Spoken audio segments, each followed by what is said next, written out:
Аса қамқор, ерекше, мейірімді, рахымды Алланың атымен бастаймын. Мына тіршіліктегі ең бір қасіретті нәрсе, ештеңені білмей, алды-артын бағдарламай, жалған не рас екенінің байыбына бармай, анықтамай, біреуге нахақтан жала жабу. Ол сол адамның өзіне дайындаған қасіреті. Тіл сүйексіз ғой. Сол тілді байқамаса, кім-кімде оның зардабын тартады.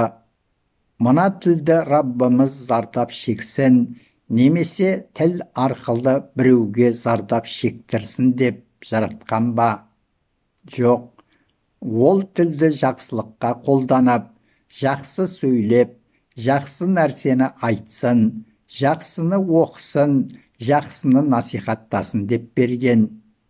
Раббысының сондай сайратып беріп қойған шексіз нығметін өзін жаратқан иесіне қарай бағыттап, оған қарсы сөз айтып, жала жабады.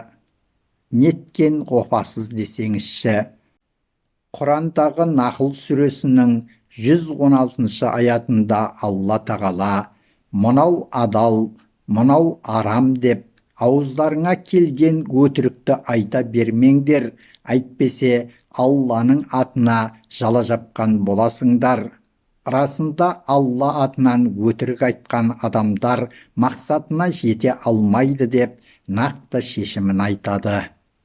Уақытында мүшриктер Құранды өтірікке шығарып, бұл бір аңыз деп пайғамбар саллаллаху алейхи уассаламға жала жапты. Фурқан сүресінің 4 аятында кәпірлер бұл Құран оның Мұхаммедтің өзі ойдан шығарған өтірігі, оған басқа елдер де көмектесті десіп, зұлымдыққа басты, пайғамбарға жала жапты делінеді.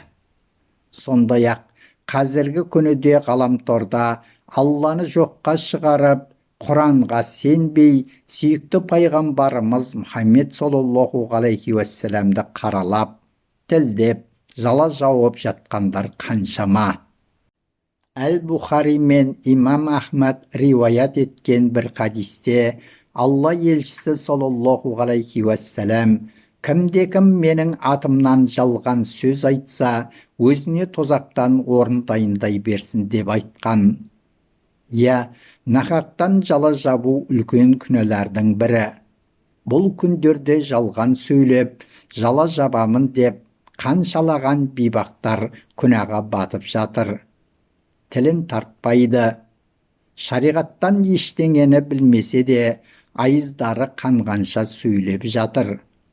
Мақсаттары исламды қаралау, дінді жамандап, мешіттерге тіл тигізу, діндарларға, уағызшы имам ұстаздарға, қала берді намазхандарға қарсы арыз шағым айту, жала жабу, айыптау.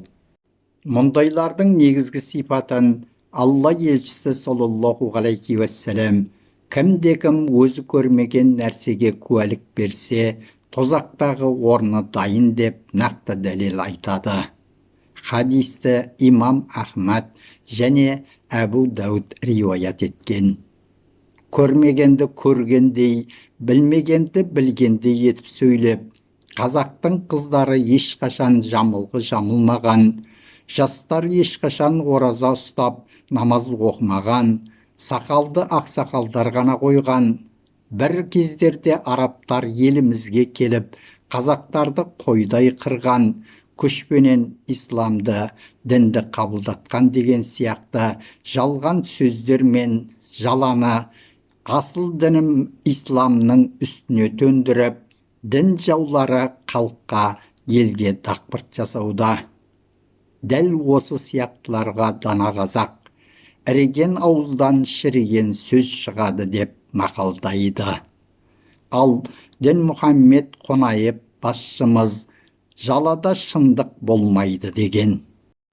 Шәкәрім атамыз болса, сондай арсыз, жалақор, арамзалардан жерініп, осы күнде арамның жолдасы мол, Қу мен сұмды кім жиса шын мықты сол, мақтан атақ іздесең Құдайдан без, ардан түсіп арамның біреуі бол.